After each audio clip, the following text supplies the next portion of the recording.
Hi, Rupert. My name's Zach. Hi, Zach. Um,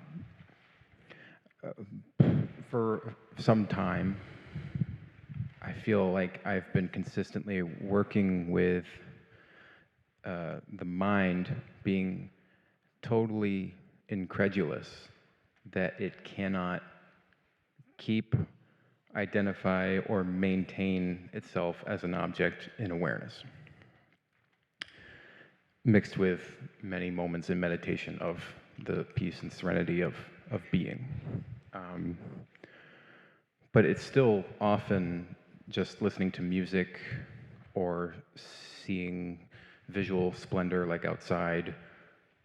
The mind always seems to try to grab onto something experiential and say, yeah, that's kind of like me. You're like, that's where I am, that's it. Or in meditation, there'll be even a subtle object in my mind, like a half smiling Buddha or something even subtler.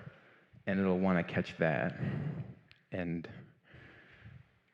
it's made me question, like, what is like so good about what is it that the mind wants?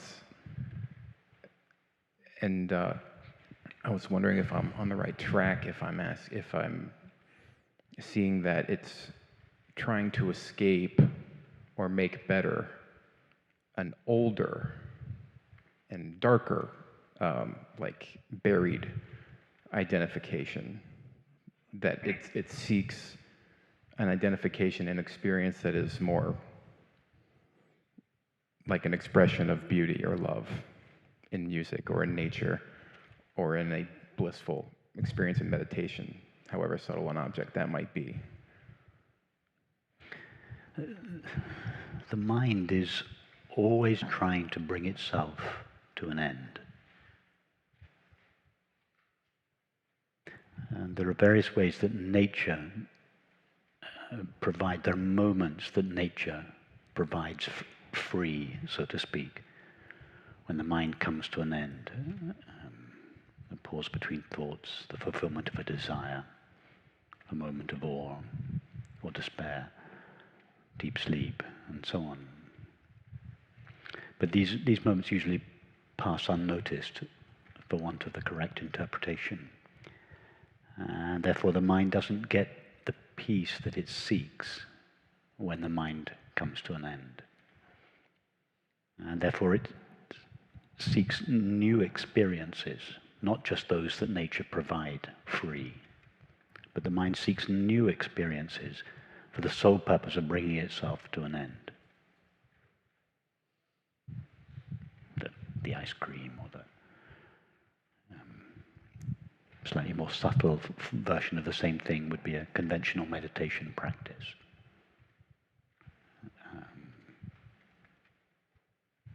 Extreme sports. There are all sorts of ways the mind manufactures it in order to induce an experience that will bring itself to an end.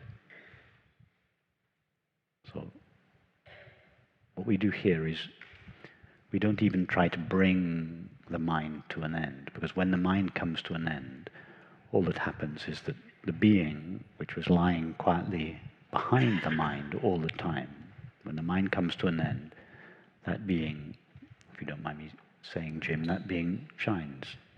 Actually, it's shining quietly, or it is present quietly behind the mind all the time, but we don't notice it because of the noise of the mind. So it's when the mind comes to an end, the presence of being shines or emerges.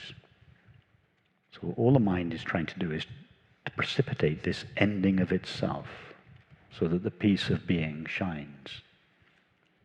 But when the mind thinks that it's the ice cream or the glass of wine or the extreme sports or the whatever it is, it needs to it induces an experience that brings itself to an end. And what we do here is we go directly to the experience that the mind is trying to evoke through all its various activities. We don't even try to bring the mind to an end, because our being is not dependent on whether the mind is active or not. So here we don't even try to bring the mind to an end through conventional meditation techniques. We just go to that which is already free of and prior to mind. So we have no agenda whatsoever with the content of the mind. We don't try and focus it, we don't try and discipline it, we don't try and change it, we don't try and bring it to an end. We just go directly to that which is prior to mind and independent of it. I find that in the contact with that open, empty, pure awareness, that being the source of mind, it's also the source of creativity. Yes, that's very true.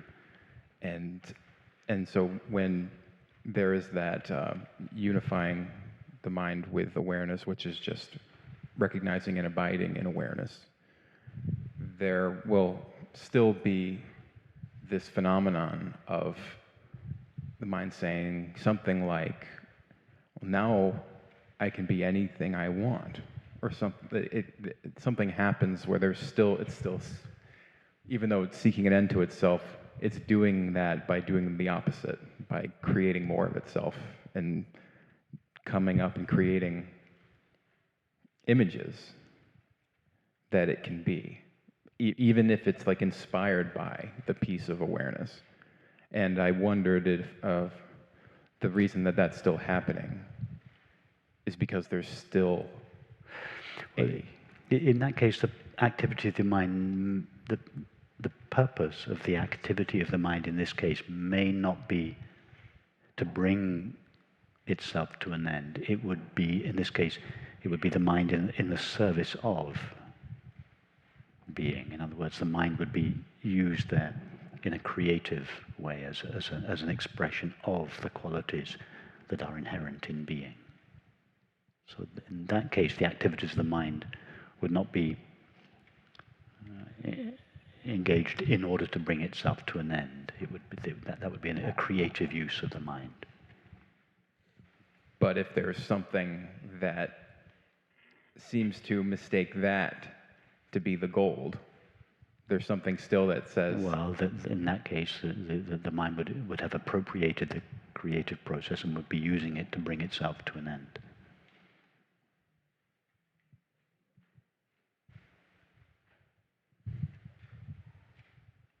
But isn't there also like a specific kind of thorn to bring itself to an end? It seeks things, but it also avoids. Yes, but it does so for the same purpose. The purpose of tasting that which lies behind it.